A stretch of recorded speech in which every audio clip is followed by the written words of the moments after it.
같이 하나씩 공부해 봅시다. 관계사와 선행사의 생략이라는 부분에 대해서는 우리가 규칙을 좀 갖고 있죠. 첫 번째, 관계사 생략이라는 부분. 관계사 생략이 발생하는 그 첫 번째 원칙은 목적격 관계대명사죠. 목적격 관계대명사는 생략이 모두 가능합니다. 목적격 관계대명사라고 하는 것은 당연히 앞에 선행명사 있고 목적격 관계대명사 있고 그리고 주어동사로 이루어지는 문장 구조를 보여주죠. 그래서 이때 목적격 관계대명사는 100% 생략이 발생한다 이런 뜻이죠. 즉 문장 속에 이제 목적어가 없어야 목적격 관계대명사가 성립되는 거니까 이 부분을 꼭 확인하셔야 되고요. 그래서 문장 속에 명사 뒤에 갑자기 주어동사가 튀어나오면 목적격 관계대명사가 생략된 거다라고 볼 수 있죠. 다만 목적격 관계대명사는 100% 생략이 되지만 이 목적격 관계대명사가 이런 구조로 나올 때가 있죠. 예를 들어 선행명사가 있고 그리고 목적격 관계대명사가 나왔어요. 그런데 뒤에 주어동사에 전치사로 문장이 이렇게 끝나는 경우가 있죠.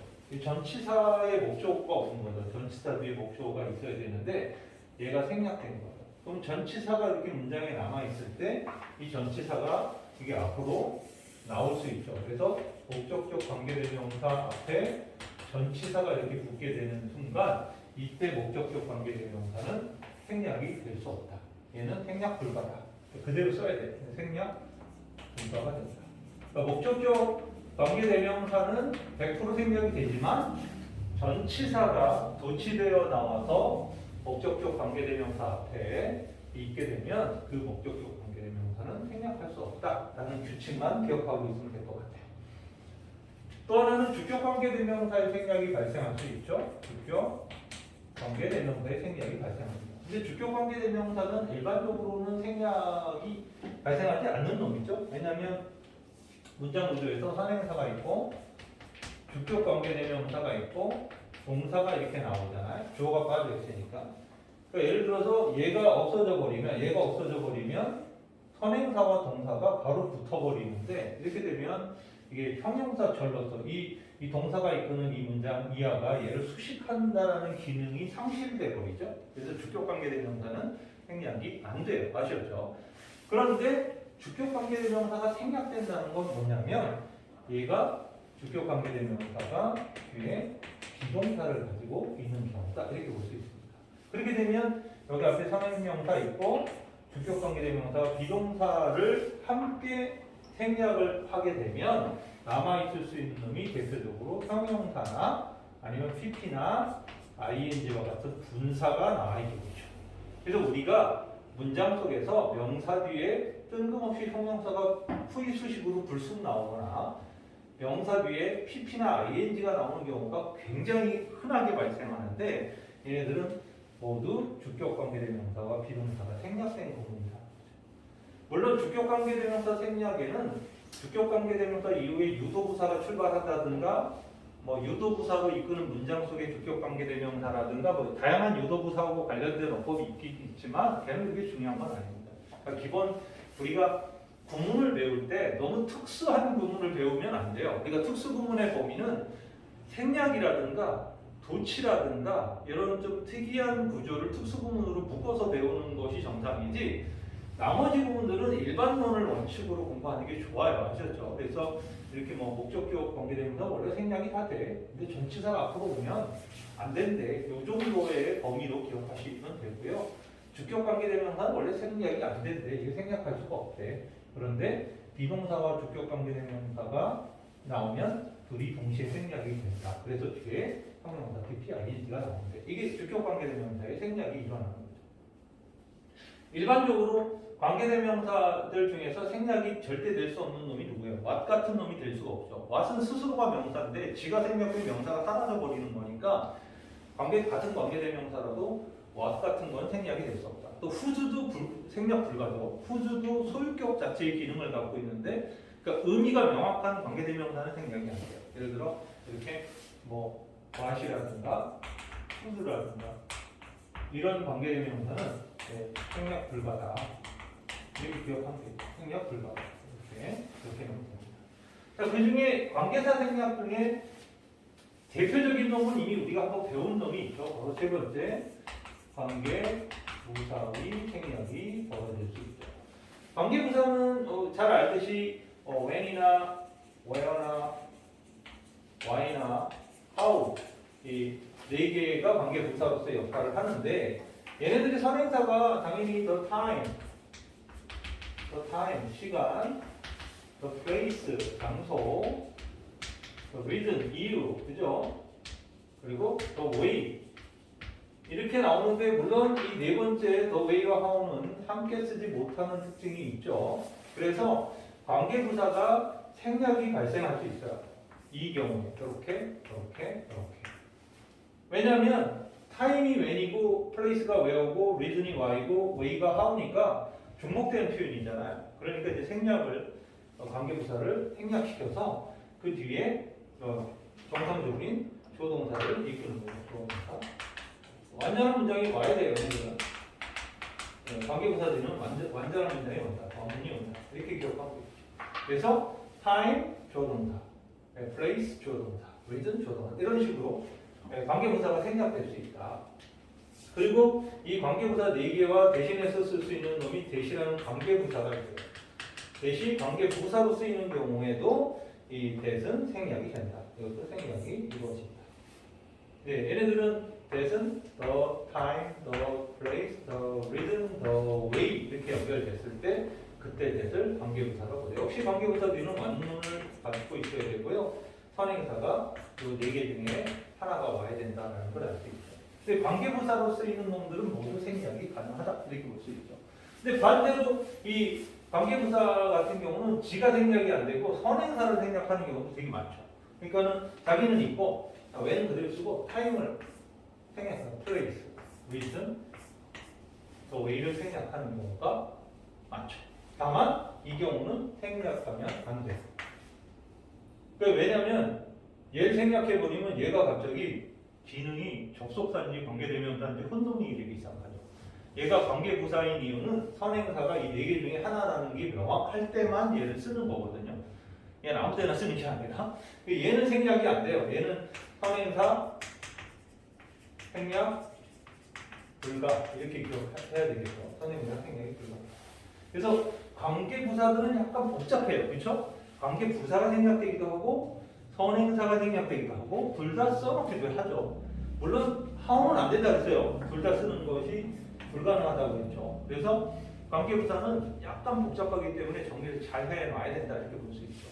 그리고 이제 이렇게 되면 관계사 생략의 가장 대표적인 3가지가 나온 거죠. 목적격 관계대명사, 주격 관계대명사, 비동사, 그리고 관계부사는 생략이 가능하다. 라고 보면 관계사에서 생략은 정리가 되는 거예요. 예를 들어 이런 것도 생략 안 되겠죠. 당연히 what하고 who가 안 됐듯이 또 뭐도 안 돼요? 얘네들도 안 되죠. 뭐뭐래고 얘네들 생략 안 돼요. 생략 불가. 어떤 것들이 생략이 불가한가 보면은 딱 정리가 됩니다. 첫 번째, 의미가 명확하게 있고 독립적으로 쓰이는 경우. 특히 명사절로 쓰이는 경우는 생략이 불가능하다는 걸 알고 있어요. 왜? 명사절로 쓰이는 놈을 생략해버리면 명사가 사라져버리는 거기 때문에 문장의 기능을 상실하게 되는 거죠. 그래서 마음대로 생략되는 건 아니다. 그래서 뭐 what, whose, 뭐 무슨 ever 이런 애들은 생략이 안 돼. 라고 기억하면 되겠죠. 그래서 우리가 이제 어떤 문장이 관계사가 생략이 됐을 때 그랬을 때 또 여기 지금 선행사가 생략된다. 선행사 생략은 이거 관계부사에서만 일어나는 일이에요. 다른 애들은 선행사를 생략하고서는 이 문장을 만들 수가 없죠. 예를 들어 위치라는 관계대명사가 있는데 위치가 수식할 수 있는 선행사는 사람을 제외한 사물과 동물은 다 되잖아요. 그렇죠? 근데 얘를 생략시켜버려다는 얘가 누구였는지가 전혀 연결이 안 되잖아요. 그래서 일반적으로는 선행사는 생략을 할 수가 없어요. 근데 얘는 뜻이 명확하게 동일하니까 생략이 된다는 거예요. 뜻이 동일하기 때문에 생략이 됩니다. 그래서 선행사 생략은 관계부사밖에 없어요. 아시죠? 선행사 생략은 관계부사 4개밖에 없다. 근데 관계대명사 생략은 이렇게 크게 3가지 규칙으로 정리할 수 있다라는 걸 알 수 있죠. 그래서 관계사와 선행사의 생략이 이 얘기였고요. 이제 47로 넘어가는데 얘가 이제 우리를 굉장히 고통스럽게 만드는 건데요. 관계대명사의 계속적 용법이 응용되는 겁니다. 이미 관계대명사의 계속적 용법은 우리가 앞쪽 4주차 자료에서 우리가 다뤘던 거예요. 뭐 깊이 있게 다루진 않았지만 가볍게 접속사와 대명사 구조라고 다뤘습니다. 그렇죠? 근데 얘는 지금 이 47번으로 나와 있는 얘는 여기 만만한 놈이 아니에요. 그래서 사실 이 어법을 이해하기 위해서는 먼저 이걸 기억해야 돼요. 자, 문장이 있어. 쉼표가 중간에 있을 수 있고 마침표로 한 문장이 끝났을 때 아무리 쉼표가 있고 뭐 한 개가 있고 두 개가 있고 세 개가 있고 이래도 상관없이 마침표 하나에는 즉 하나의 문장에는 동사를 하나만 써야 되는 게 기본 원칙이죠. 그렇죠? 이거는 선생님이 매번 얘기한 점 하나의 규칙이라 해서 마침표 하나에 동사 하나 이건 아주 필수 항목이다라고 볼 수 있어요. 근데 만약에 쉼표가 나오고 그 뒤에 동사 하나를 더 쓰는 일이 벌어지게 될 수 있겠죠. 그렇죠? 그러려면 반드시 여기서는 이 동사 두 번째 동사가 성립이 되기 위해서는 관계사와 접속사 중에 하나가 반드시 등장해야지만이 성립이 된다고 했습니다. 이거는 선생님이 꾸준히 말했던 기본 문장 구조에 대한 원칙이에요. 근데 바로 관계대명사의 계속적 용법에서 얘기가 왜 나오는지를 이제 이해를 해야 됩니다. 이런 예문을 우리가 볼 수 있죠. 사실 자주 들던 예문입니다. He has three sons. 그는 아들이 셋이 있어. 그런데 two of them, 그들 중에 두 명이 live in 서산에 살고 있어. 네. 뭐 이런 문장 쓸 수 있죠. 그러니까 우리가 그는 아들이 셋이 있는데 그들 중에 두 명이 서산에 살아. 자, 이 문장은 굉장히 자연스러워 보입니다.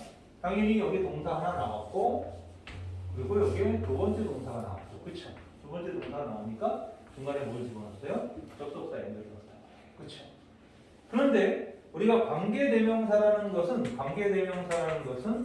바로 접속사와 대명사가 결합돼서 우리가 관계대명사라고 얘기를 하는 거거든요. 일반적으로. 근데 바로 여기 and와 댐이라는 놈이 결합이 되면 바로 관계대명사로 전환이 가능하게 된다는 걸 알게 되는 거죠. 그러면 이 문장 같은 경우를 다시 쓰게 되면 He has three sons 그리고 이 부분이 어떻게 돼요? two of 그다음에 여기 자리가 나고 그리고 live in 서산 이렇게 되죠. 그러니까 이 자리에 누가 오느냐라는 문제가 바로 이 47번의 어법이다라고 볼 수 있는 거죠. 근데 이 자리에서 조심해야 될 게 쉼표는 찍혀 있는데 접속사가 사라졌죠. 그렇죠? 접속사가 사라졌기 때문에 여기 들어갈 놈은 이 문장을 맞게 하려면 접속사 기능을 갖고 있는 놈이 와야 된다는 걸 알 수 있는 거예요. 근데 접속사 기능을 가질 수 있는 놈은 딱 두 가지밖에 없죠. 바로 분사구문하고 관계대명사입니다. 아셨죠? 분사구문하고 접속사만 관계대명사만 접속사 기능이 있는 거예요. 근데 여기 분사구문 자리는 아니죠. 앞에 이게 to of가 있으니까 그렇죠? 여기 관계대명사니까 여기 누굴 지칭해요? 그 세 아들이죠. 세 아들은 사람이잖아요. 그러니까 whom이라고 했으면 되죠. 예, he had three sons, two of whom live in 서산. 이런 문장입니다. 우리나라 사람들 입장에서는 왜 꼭 이렇게 써야 돼? 좀 의문이 가져. 굳이 왜 저렇게 어렵게 써? 이러는데 뭐 영어권 국가 사람들은 이게 자연스러운 거예요. 엄청 자연스럽게 쓰는 거다 보니까 뭐 그런 거 있잖아요.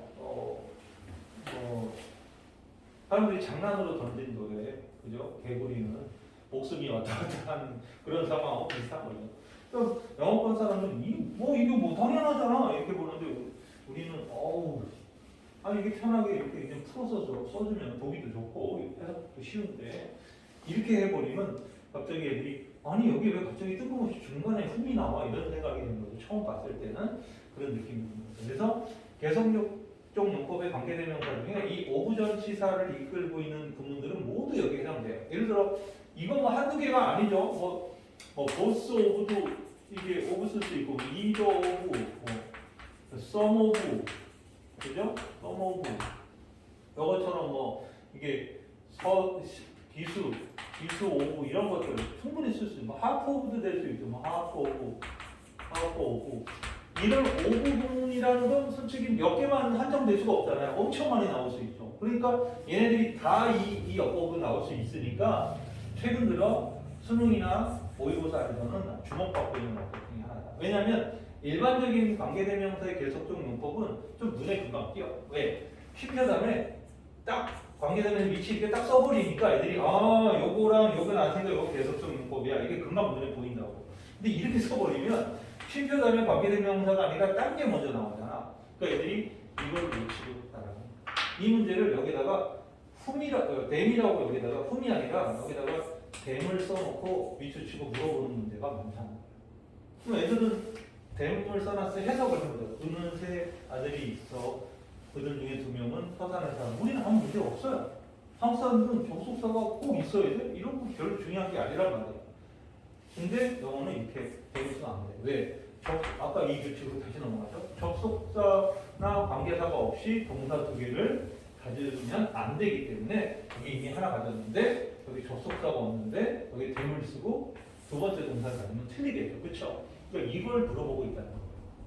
그래서 상당히 중요한 어법 중에 하나입니다. 사실 이 규칙은 이런 규칙이 존재하기 때문에 조심해야 돼 했을 때 애들이 이해를 못하는 규칙은 아닌데 문제는 저기에 자주 등장하는 놈이 아니다 보니까 어쩌다 한 번 만나면 당황할 수밖에 없는 거죠. 저 구문 자체를 설명을 들으면 맞다 저런 거 있어 이러는데 자기가 이 문장을 툭툭 볼 때는 잘 눈에 안 띈다. 그게 문제가 되는 놈이 바로 영어이다 라고 볼 수 있습니다. 아셨죠? 그래서 일단 요거 314번에서 322번까지 13번에서 322번까지 해야 되는데 지금 잠깐 쉬었다가 끊었다가 요거랑 그 323번 이후 요거 한번 정리해 볼게요. 잠깐 끊을게요.